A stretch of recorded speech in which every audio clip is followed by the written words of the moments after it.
Ficus. It's been a while. I'm going to do a tarot card reading for y'all who believe in Ophiuchus.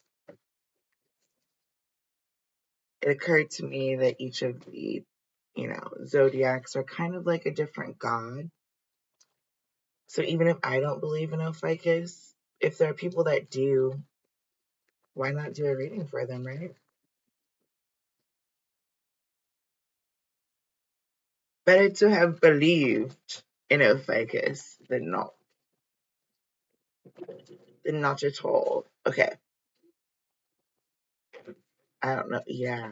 Okay. So Seven of Pence immediately is coming out. This is looking back at something that you've already built. I don't know why, but I'm feeling like this is going to be about reclaiming something that I don't even know that you realized it was something you were building. But it does have your name all over it, right?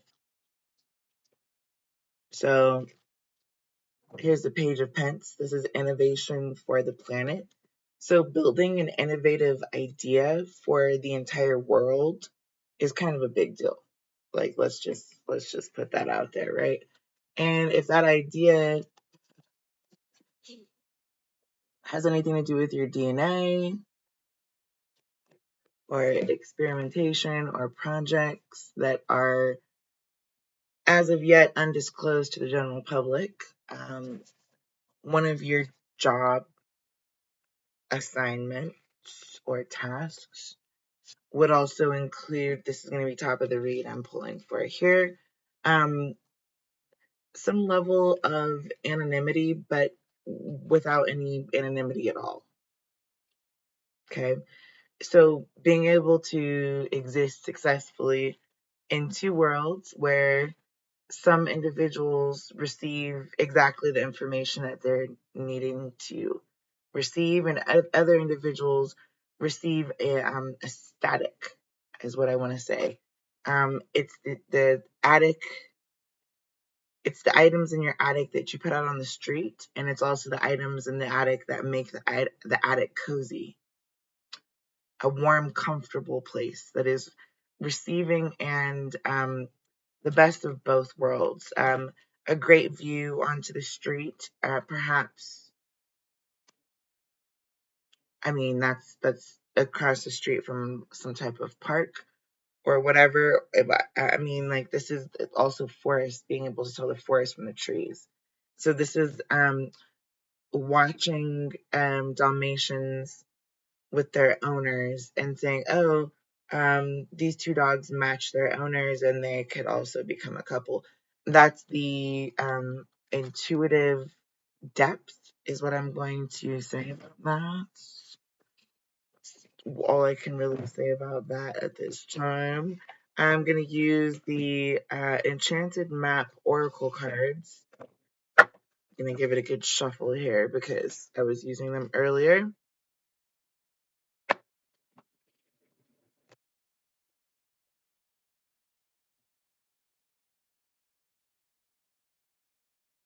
All right. So, what can Ophiuchus tell us, or what can we tell Ophiuchus about? Okay, this went on the floor. Give me just one moment. Okay.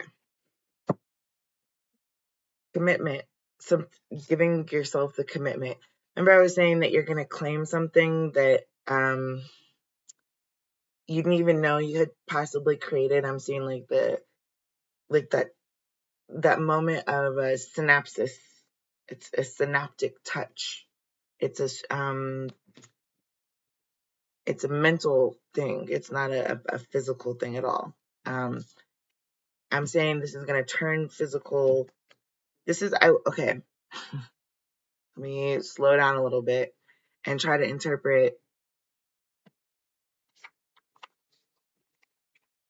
the meaning behind it a little bit more clearly. I am going to use Nadia Turner's Forest Fae deck.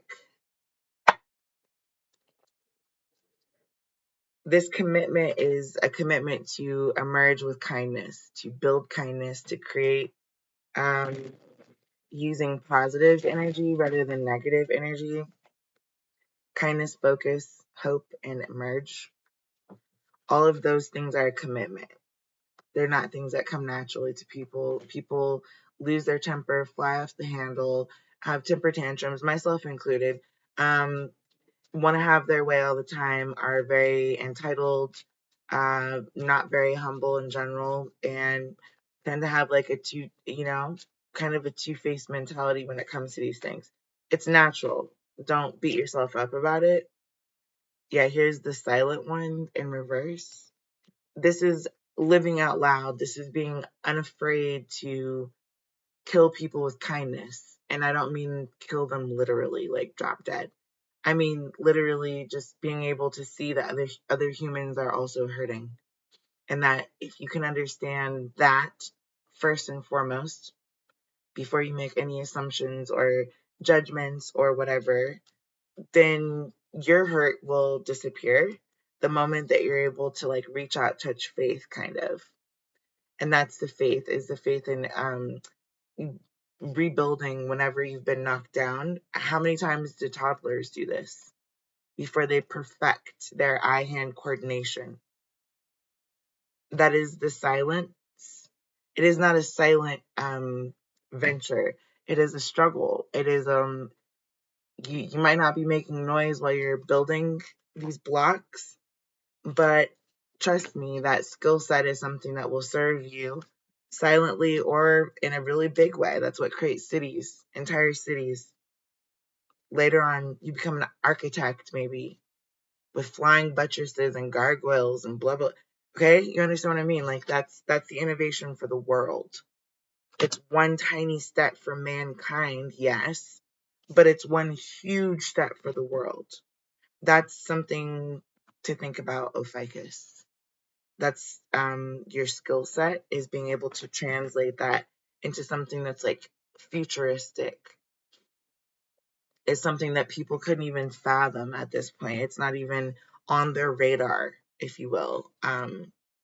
They're not even able, like their brain. Yeah, that's what I'm saying. Unexpected visitors, number 41, and then number 42. So this is 41 and 42. This is a progression. And this number 42 is wide open. She's like, this would be like the leap of faith or the fool card, right? And this one right here is a peekaboo, like watching the whole thing go down. That's in the best of both, in with the new. It doesn't mean that you have to throw out everything, the baby with the bathwater. It just means that perhaps you do baths in the sink now instead of in the bathtub. If drowning or all that was a problem, it's the goblins. It's a transitional thought process. It's the upgrade of the current system that is on hand. So this goblins is like, yes, we are unaware of all the creatures that are in the forest, the woods, the rainforest. So we're doing the sink now, okay? Do you understand what I'm saying? That's the level of innovation, is repurposing old traditions, rituals, belief systems, paradigms, institutional thought processes that are no longer serving our highest good. Okay, here's number 41 coming out again. It really wants to come out. That is here with this neon, like Project Neon DNA. Okay, unexpected visitors from this specific location. Um, could be something that you need to think about. Could be something that is happening, or could be something that could happen in the future. Could happen. I don't know. The main purpose of this progression is to show that um, there are multiple sides to every story. That the timeline you're following is not necessarily the timeline everyone else around you follows, which is perfectly fine.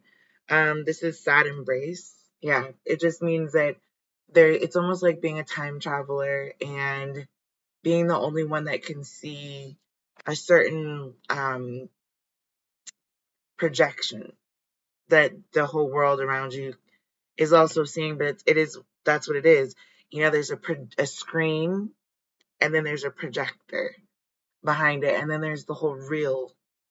And what really goes through the reel is the footage of whatever. It's the depths. It's the deep Bigfoot imprints. It's the carbon footprint that we leave behind.